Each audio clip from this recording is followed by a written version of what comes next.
The flutes sang of old friendships, and the talking drums told the story of unity between the two lands. The feast lasted through the night. Wine flowed like a second river. Laughter filled the courtyards, and elders toasted to brotherhood. Beneath the moon's soft gaze, the people of Amassoma and Aleibiri danced side by side, unaware that fate was already weaving another story in the shadows. When dawn broke, the palace awoke to confusion. The shrine at the heart of Aleibiri stood open, and the sacred pot of gold and silver, filled with jewels of the ancestors, was gone. A cry rose from the palace maidens. The drummers stopped their rhythm. Even the wind seemed to hold its breath. The pot that symbolized Aleibiri's honor had vanished, and the joy of the night turned into whispers of suspicion. In one such home, the compound of Chief Ekpobowe, a faint glimmer flickered beneath a stack of palm mats. A poor farmer's son named Owe, who often helped his mother fetch water and clean the chief's yard, saw it while carrying firewood. Curiosity pulled him closer. As he lifted the mats, his heart nearly stopped. There it was, the missing pot of gold, its edges glinting like trapped sunlight, the same treasure that had torn two kingdoms apart. He staggered back, his breath shallow. "This cannot be," he whispered. "How could a chief of Amassoma?" Before he could think further, footsteps approached. Owe slipped out silently, his heart pounding like a talking drum. He ran through the narrow path to his friend Ebiye's hut. When Ebiye opened the door, Owe's voice trembled. He said, "I have seen it. The pot of gold, it's in Chief Ekpobowe's house." Ebiye's eyes widened. "If you speak this, they will call it blasphemy. No one will believe a farmer's son against a chief." Owe nodded, tears in his eyes. "Then I will not speak, I will act." So, beneath the blanket of night, they crept into the chief's yard once more. With courage sharper than fear, they lifted the pot and hid it among palm fruits from Owe's mother's farm. As the first rooster crowed, two boys paddled a small canoe away from Amassoma, their hearts heavy but their spirits burning bright. They would take the pot back to Aleibiri. They would stop the war before it began, even if it cost them their lives. The mangroves whispered as they went, as though the spirits of the Delta were watching, waiting, knowing that history was changing on that silent tide. The night was still breathing when Owe and Ebiye set out from the shadows of Okirigbene. The wind was soft, yet their hearts pounded like drums of war. Before the first light of dawn, they dragged a small canoe into the narrow waterway behind Owe's mother's farm. The golden pot lay hidden beneath ripe palm fruits, its shine buried under the weight of courage and fear. The river was a long serpent twisting through the mangroves. The trees leaned inward, whispering secrets only the spirits could understand. As they paddled, the water slapped the canoe's side with a rhythm that sounded too loud for comfort. Every splash felt like thunder, every frog's croak like a warning. Ebiye whispered that perhaps the gods were watching. Owe, his hands trembling on the paddle, said softly that if the gods watched, then may they see truth and not fear. The two boys raised their eyes to the sky and muttered a prayer to Egbesu, the god of justice. "Egbesu, father of right and wrong, make our path straight. Let not the innocent perish for the sins of the mighty." The canoe glided on, cutting through water that shimmered with moonlight. Birds stirred above, and somewhere far off, the faint cry of a war horn rolled over the swamp. The world seemed to be holding its breath. Ibiye looked behind, his voice low and worried. He said the river was too quiet, too calm, as though the spirits themselves had stopped moving. Owe told him that silence was better than pursuit, but his eyes betrayed the same fear. They knew that if Chief Ekpobowe's men discovered their absence, the river would soon be filled with canoes and torches. As they reached the wider part of the creek, dawn began to break. The sky turned from deep indigo to gray, then to gold. They paused to rest. Uwei dipped his hand into the water and let the current run through his fingers. He said, "This river carries stories. Our fathers crossed it in peace, and today we cross it to keep peace alive." Ebiye smiled weakly. He said, "If the river remembers, may it remember us kindly." They paddled on, passing through stretches of mangrove roots like ancient claws rising from the depths. Fish darted below. Kingfisher skimmed the surface. The air smelled of salt and wet earth.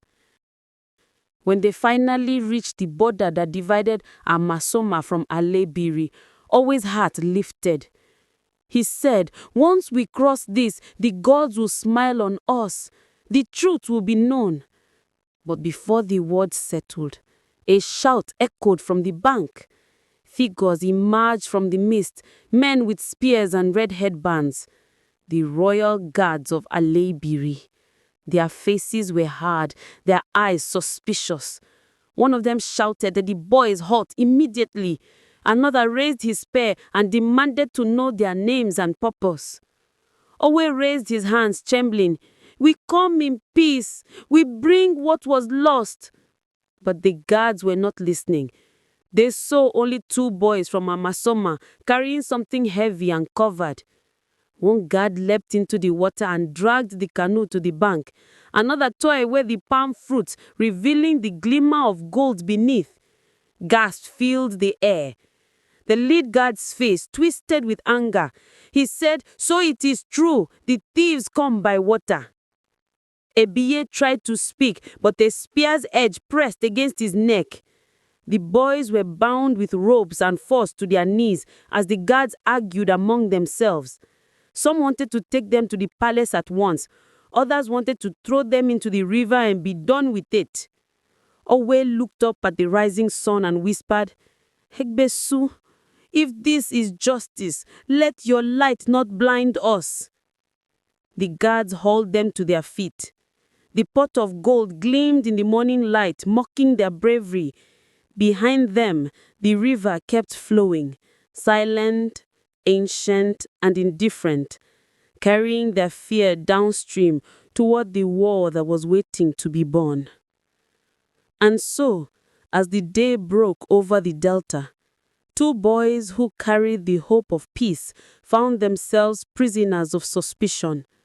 The gods were watching, but they were silent. The morning sun rose heavy over the waters, burning through the fog that veiled the mangroves. Word had reached Amassoma that Owe and Ebiye, two sons of their soil, had been captured in Aleibiri. The message came from a trembling fisherman who had seen the boys seized near the border. When King Perebiri heard it, his face darkened like a storm cloud rolling over calm seas. He rose from his stool, the golden beads on his wrist jingling like warning bells. His council of elders gathered quickly, but before any could speak, the king's voice thundered through the chamber. He said, "If our children are chained in a land that once called us brother, then peace itself has been buried." The elders murmured in fear. One said perhaps it was a misunderstanding. Another urged for caution, but pride was already awake in the king's heart. He turned to his war captain, Bomu, a tall man whose skin bore the marks of many battles, and ordered him to prepare the warriors. He said, "Bring them home. Bring my sons back from the hands that disgrace us." By mid-morning, the canoes of Amassoma cut through the river, warriors standing like statues, their spears gleaming in the light. The water rippled under their weight as chants filled the air. They painted their faces with clay and oil, each stroke a promise to the spirits. The drums of Egbesu beat fast, calling on courage, calling on vengeance. Far ahead, the Aleibiri guards who had captured the boys stood watch near the border. They saw the fleet of canoes slicing through the river and mistook it for an attack. One of the guards shouted that the Amassoma men had come for war. Another raised his horn and blew, a sharp, desperate sound that scattered birds from the trees. In the chaos that followed, words were lost to fear. An arrow flew, no one knew from where. It struck an Aleibiri guard in the chest. He fell, his cry echoing across the water. That single sound broke the last thread of peace. The guards retaliated. Spears met shields, canoes collided, and the air split with battle cries. A bear, bound at the shore, screamed for them to stop, but his voice was swallowed by the clash of metal. Owe tried to rise, shouting that they were innocent, but a guard shoved him down as arrows whistled above their heads. The river churned with chaos. Warriors fell into the water, their red blood swirling through the currents like spilled palm wine. The sound of drums turned to the sound of mourning. King Perebiri's Noen shouted that they came only to rescue the boys, but the Aleibiri guards, blinded by rage, had nothing but the call to defend their land. The mangrove branches shook as if the gods themselves trembled. Smoke rose from the banks where torches had fallen.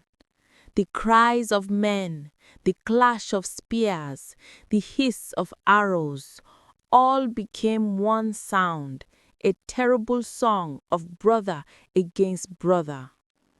As the battle raged, Owe and Ebie struggled against their ropes. Ebie's arm bled from a cut, and his voice broke as he called to Owe that they had started what they tried to stop.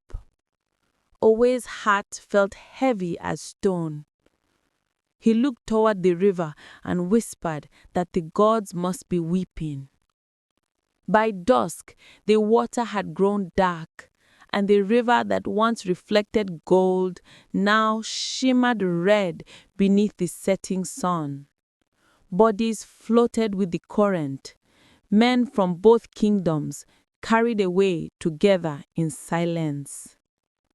King Perebiri, hearing of the slaughter, tore his robe in grief. He said, "The hand that strikes for honor may still spill the blood of the innocent." And far away in Aleibiri, King Aibaktonye knelt before his shrine, his voice trembling as he asked the ancestors how peace could turn so quickly into sorrow. The wind carried no answer, only the faint echo of drums fading over the red river. And as night fell, the spirits of the delta stirred restlessly, knowing that the blood of brothers had awakened something that would not sleep easily again. Chapter 6. Owe's Courage. The night was still heavy with smoke and sorrow when Owe slipped away from the chaos. The river whispered behind him, carrying the cries of men who had fallen for a lie. His hands trembled as he untied the ropes that bound him and Ebie. But Ebie was too weak to stand, his body bruised and bleeding. He gripped Owe's arm and whispered, "End this before more die." Owe nodded, tears stinging his eyes. He pressed Ebi's hand against his chest for a moment, a promise sealed in silence, then vanished into the mangrove shadows. The path ahead was cruel. Branches tore his skin, roots tangled his legs, and mosquitoes swarmed his wounds. Yet he pushed on, guided by the moonlight and the faint glimmer of faith that still burned within him. Somewhere deep in the forest, hidden under palm fronds, near the stream where he and Ebi once rested, the golden pot waited. He fell to his knees and pulled the pot free from the damp earth. The gold glimmered faintly even beneath the mud. His heart pounded, not from greed, but from fear and purpose. He wiped the dirt away and whispered, "If this is what brought death to our people, then let it now bring peace." With the treasure tied to his back, away began the long journey toward Aleibiri. The forest watched him, hours blinking, trees creaking, and the wind sighing like old spirits. Every step was agony. His bare feet bled against sharp shells, his arms burned from the weight. Still he pressed on. By the time dawn broke, his body was faint from exhaustion. The golden light of morning painted the palm trees as he stumbled into Aleibiri's gates. The guards, startled by his condition, raised their spears, but he fell before them and shouted hoarsely that he carried the truth. When word reached the palace, King Ayebaktonye was still seated before the shrine, his head bowed in grief. The boy was brought in, his knees shaking, his breath ragged. He laid the golden pot before the king and whispered, "My lord, this is what your men and ours have died for. It was stolen by Chief Ekpobowe of Amassoma. I saw it with my eyes." I tried to return it to stop the blood from flowing. The hall fell silent. Even the servants held their breath. The king leaned forward, his eyes wide with disbelief. He reached down, his old hands trembling, and touched the pot. Then he looked at Wei, mud-stained, bloodied, yet still standing, and tears welled in his eyes. He said softly, "You are not a prince, yet you have done what kings could not. You have carried the weight of peace through war." Owe bowed his head, whispering, "I am only my father's son. I wanted no one to die for gold." King Ayebaktonye rose from his throne, lifted the boy to his feet, and declared, "No more blood, no more fire. This war ends now." He sent messengers at once to King Perebiri, bearing the golden pot and the Owe's tail. The message carried across the river, carried by men who no longer marched with spears, but with open hands. And when the sun rose fully over the delta that morning, it touched the waters that had run red and turned them to gold once more, a sign perhaps that the gods themselves had witnessed Owe's courage.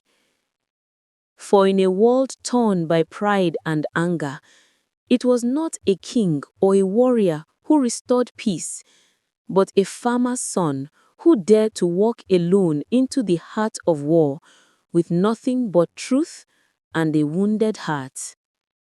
The river bank was quiet that morning, too quiet for a place that had seen such sorrow. The mangroves stood still, their roots soaked in memories of blood and brotherhood. The cries of battle had long faded, leaving only the low hum of the wind and the distant call of a horn announcing the arrival of kings. King Perebiri of Amassoma came first, dressed in mourning cloth, his crown lowered in shame. The once proud warrior now looked like a man who had wrestled with his own soul and lost. Behind him, his men carried white palm fronds, the ancient Ijaw symbol of peace. Across the bank, King Aleibiri of Aleibiri approached, older now by grief and wisdom. He leaned on a staff carved from Iroko wood, its top shaped like a serpent swallowing its tail, the circle of life and death. By his side stood Owe, his wounds healed, but his heart still heavy. When both kings stood before the river, they said nothing at first. Only the sound of the water spoke, gentle, forgiving, eternal. Then King Perebiri stepped forward, dropped his staff and knelt. His voice trembled. He said, "My brother, I came to you with drums of war, but I leave with drums of sorrow. Forgive the blindness that took hold of my heart. Let Amassoma help rebuild what has been lost. Let this treasure, cursed though it may be, bring life instead of death." He motioned, and his guards brought forth chests of gold and coral beads, part of the royal treasure of Amassoma. The sun struck the gold, scattering reflections across the river like sparks of fire. King Aleibiri closed his eyes for a moment, and when he opened them, tears streaked down his face. He said softly, "The blood of our people has already paid the price. The gods need no more." He raised his hand, signaling peace, but as his gaze met Perebiri's, he saw something buried deep, a shadow behind the man's remorse, pride like a serpent coiled and waiting. Still, he chose mercy, for mercy is heavier than vengeance, and those who carry it walk slower, but farther. He turned to Owe and said, "This boy, this son of the earth, has done what neither of us could. Let him be remembered. Let his name be sung in both lands when the harvest comes and drums are beaten." The people of both kingdoms bowed their heads as Owe stepped forward, onshore, trembling. The river breeze lifted his hair as he said, "Let our dead rest in peace, and let our hearts remember why they fell. May the river never run red again." A murmur of agreement swept through the gathered crowd. The women of Aleibiri began to sing softly, an old song of forgiveness, carried by the rhythm of water drums and the shaking of cowrie shells. Dancers stepped barefoot into the shallows, circling the kings as they clasped hands. For a moment, it felt as though the earth itself exhaled, the curse broken, the land renewed. And so, the tale ends, but its echo still dances in the wind. Remember, child, the moon never forgets the stories whispered beneath her light. You've been listening to Moonlight Tales of Africa. If your heart has felt the fire tonight, let it glow. Like, share, and come again when the moon calls.